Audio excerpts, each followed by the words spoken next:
Good morning, everybody. Happy Wednesday to you. I'm Rob Evans. Welcome to Daybreak Plus. We're breaking down all the news you may have missed overnight and digging deep into what matters to you.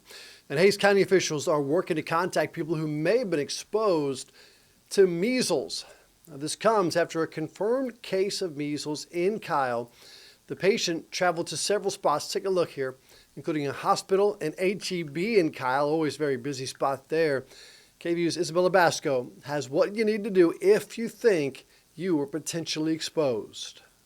Hays County health officials say a Kyle resident tested positive for measles and is considered unvaccinated because they couldn't provide documentation of getting the vaccine. Matthew Gonzalez is the executive director of the Hays County Health Department. What we want to do is stress the importance of getting vaccinated for measles. The Advisory Committee on Immunization Practices recommends that all children and susceptible individuals without evidence of immunity receive the measles, mumps, and rubella vaccine. So the time frame that we have is going to start from May 11th to May 19th. Health officials included a list of the places the patient visited while possibly contagious. Some locations that were visited before May 11th were included out of an abundance of caution. The locations range from the Kohl's Sephora on Marketplace Avenue in Kyle and the HEB Plus on Farm to Market 1626 on May 10th from 8 a.m. to 6 p.m. to the Texas DPS office on North IH 35 on May 13th from the morning to early afternoon. Jacob Heyman is a Kyle resident who shops at this HEB Plus. Yeah, it's kind of wild that measles is spreading when it shouldn't be. For anyone who could have been exposed, Gonzalez says to monitor themselves for signs of symptoms. Predominantly, that's going to be starting a rash from the mouth down, and then a fever and conjunctivitis. Hays County health officials also say they'll be working with the Department of State Health Services to offer medical treatment to patients who were exposed. It was Isabella Basco, and if you think you could have been in close contact with someone who actually did have measles, contact your healthcare provider. Again, don't just go into any healthcare provider. Stay home. Use the phone. You can also call the Hays County Health Department with any questions. Well, we now know what happened in the moments leading up to an Austin police officer shooting and killing a man who was in a wheelchair. APD released 911 calls and videos from the incident that happened this past Saturday on William Cannon Drive in South Austin. And we want to warn you, some viewers may find this video disturbing. Take a listen. Put your hands up!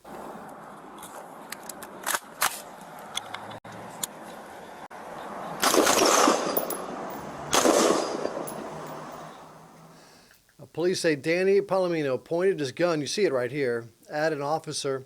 That's when officers shot him. He died at the hospital. Now, according to APD, the gun Palomino was holding was actually a Glock replica. It turned out to be a BB gun, but there's no way to tell the difference. Chief Lisa Davis said it's hard to tell the difference between the replica and a real gun. Take a listen to what she had to say. That's the danger with these guns, and unfortunately, these are easily bought on the online, and to an eye. I mean, I've been in law enforcement for 33 years. I looked at the picture of this and I couldn't tell a difference at that point. I mean, it's really hard and it's very challenging. Now, the officer who shot the man is currently on administrative duty as protocol, and we'll of course keep you updated on the situation if anything changes.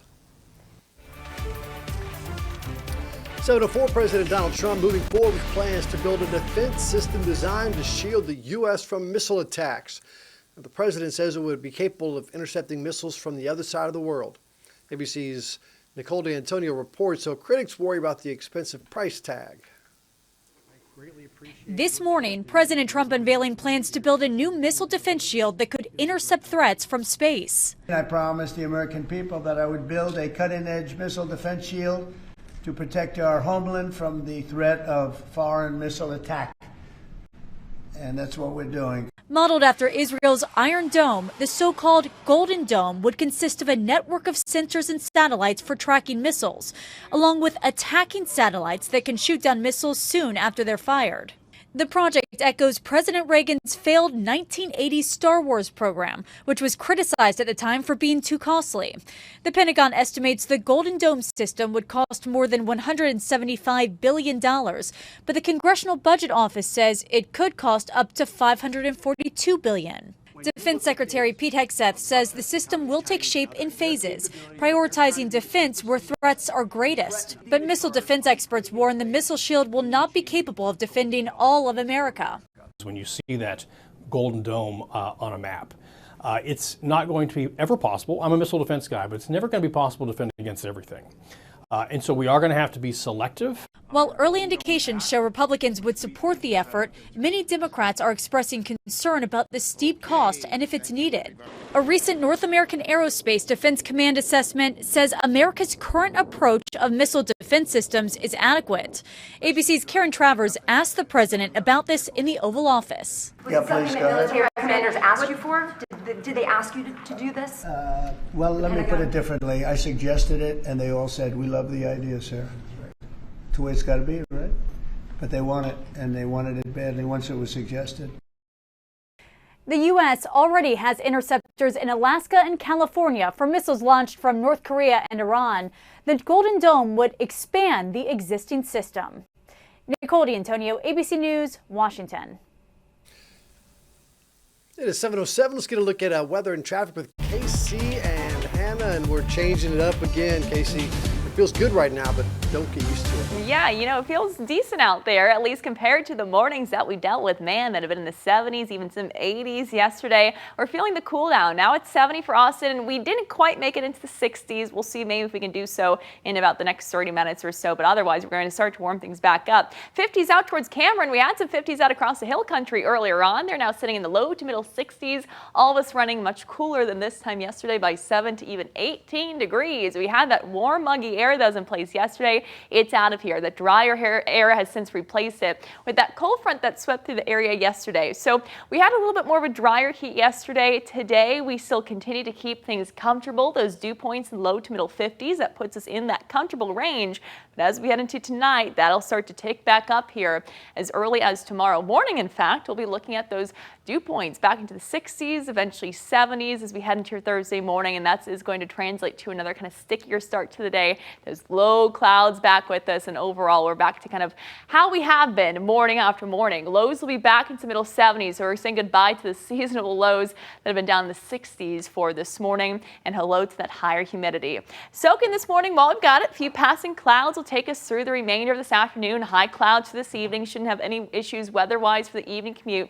It will be dry. By tomorrow, we'll start to see the return of those winds out of the south. That'll produce maybe a stray shower or storm across the area by late tomorrow afternoon and into tomorrow evening, but many of us still remaining dry even for your Thursday. Highs today, we climb back into low to middle 90s. Again, it still won't be feeling too bad as that humidity remains in check. By tonight, winds back into the southeast, southwest will eventually help pull in that humid air. 60s, low 70s waking up tomorrow morning. The I-35 corridor, we are saying goodbye to the 60s for the time being. And tomorrow, as we reach those highs in the middle and upper 90s, the higher humidity actually making it feel like the triple digits in many spots. So we're back with the kind of same weather pattern that we dealt with really through last week. And what we're also going to start to see with the moisture returning is the return of some rain chances, especially for Memorial Day weekend. I know it's a big weekend to be outside. Right now, Saturday's your best bet to stay dry with dry conditions. Saturday should have no rain. Partly cloudy. It will be hot at 98 degrees, so not a bad idea to be out by the pool. Maybe you're taking the boat out on one of the lakes. Should be nice for that. Sunday, really not bad. Chance for an isolated storm, so even Sunday, those outdoor plans should be okay. It's Memorial Day that's going to be my day of most concern for outdoor activities, especially in the afternoon and evening, as we are going to be tracking a cold front moving through the area, and that is going to produce a more widespread chance for these showers and thunderstorms. So Saturday, again, dry. Notice rain coverage picks up ever so slightly. Sunday, we start to see some of the spotty showers and storms, still pretty hit or miss. By Monday, though, here comes the front. Scattered rain and storms out along it, where we may have to monitor the potential of even seeing some strong, severe storms as that front rolls on through. Now, the silver lining with that front is we will be looking at, actually with this front as opposed to the one we just had yesterday, a decent cool down on the way, I think. Models showing that we should be looking at 80s returning by around this time next week. In the meantime, though, we're all about the upper 90s. We keep it hot, we keep it humid after today with those increasing chances for storms for your Memorial Day. I love when you say the buggies are returning. That makes it sound like that.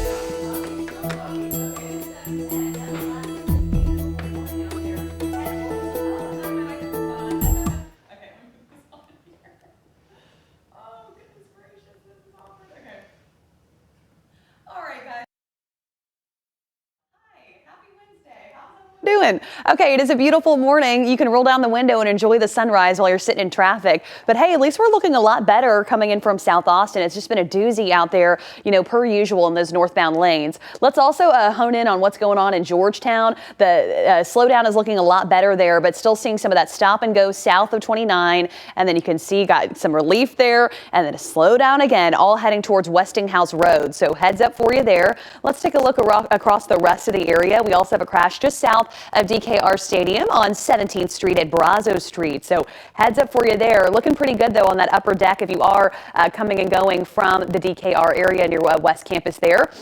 We also still have a crash west of I-35 in the San Leandro area, and that is on Manchaca Road near Falconer Way. And then you can kind of just see the slowdowns we're feeling all in those northbound lanes moving through Onion Creek and Bluff Springs. Also seeing some slowdowns if you are approaching the South Austin Terminal, some stop and go there near Burleson Road. Not too bad though if you do have an early morning flight, if you're slipping out early for the Memorial Day weekend, Lucky Ducks. Right now looking good. Also seeing some slowdowns if you are coming in from Garfield towards that Del Valley area. And then, oh my goodness, it just hurts my soul every time I see it, 19 miles per hour. So really not moving very fast this morning if you are coming in from Buda. Manor slowing down, Round Rock, we've had quite a bit of stop and go there as well. And of course that Georgetown crash isn't helping with that. Cedar Park's been pretty quiet today, so that's nice. 64 miles per hour. Westlake Hills and Oak Hill also slowing down a little bit on this Wednesday morning. But goodness, we are just trucking right along. Under 50 minutes if you are coming in from Buda today, under 20 if you're coming in from Round Rock, and Mopac has been real quiet, so looking good there. Back to you, Rob.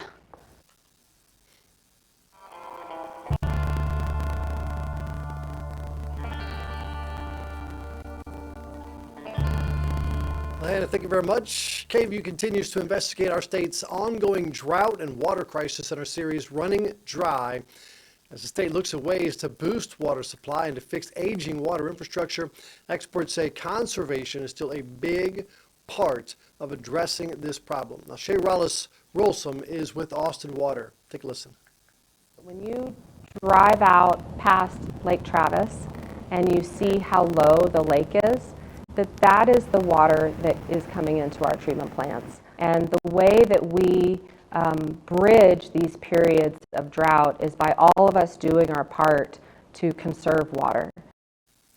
A longtime KVUE anchor Judy Maggio shares the final piece in her series Running Dry. You can watch the whole Running Dry series, parts 1 through 4, right now, right here on KVUE+.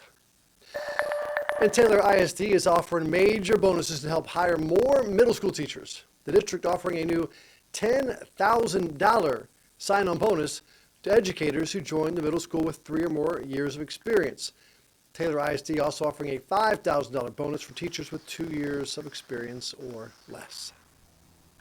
And we're only a couple days away from Memorial Day weekend. Some Texas theme parks want to make sure that military members are feeling the love. Both Six Flags Over Texas in San Antonio and Schlitterbahn Water Park in New Braunfels are offering free admission to all active and retired members this holiday weekend. Of course, a valid U.S. military ID is required, and if you're going with a member, well, discounted tickets are available for family and friends. And ahead of Memorial Day weekend, Airbnb is activating its anti-party technology across the country, including in Austin. The Grill company uses artificial intelligence to identify higher-risk bookings aimed to reduce the risk of disruptive parties.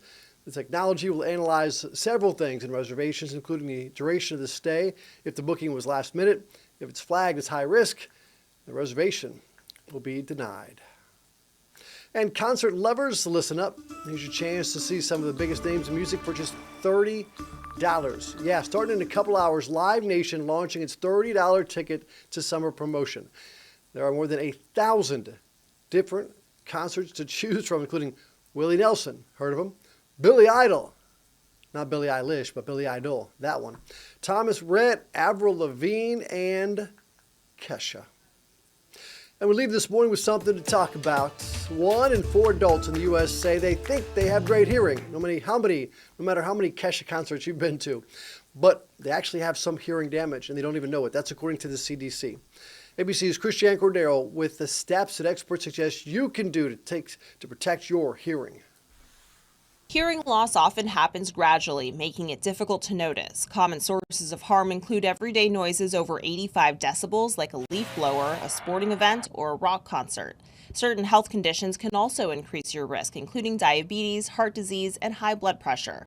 Left untreated, hearing loss can lead to cognitive decline, balance issues, and depression. The CDC says the key to protecting your hearing is early detection and prevention. A hearing test is quick, painless, and can help prevent further damage. And if your hearing loss isn't too severe, an affordable over-the-counter hearing aid may benefit. For those with more significant hearing loss, working with a professional can make a big difference. Audiologists can help customize and fit hearing aids to meet your specific needs, improving sound clarity and comfort. If it's been a while since your last hearing test, or if you've never had one, now's the time to get it done. With this Medical Minute, I'm Christiane Cordero, ABC News. And that is it for a Daybreak Plus. Let us know what you would like to talk about. Message us at a 512-459-9442. Now, you do have to text that number. Calling it does not work. But again, you see it there, 512-459-9442. You can also message me if you want on socials at Rob Evans TV. It's on Instagram, on Facebook, on X. And stick around because Daybreak continues right here on KVUE Plus. Goodbye, everybody.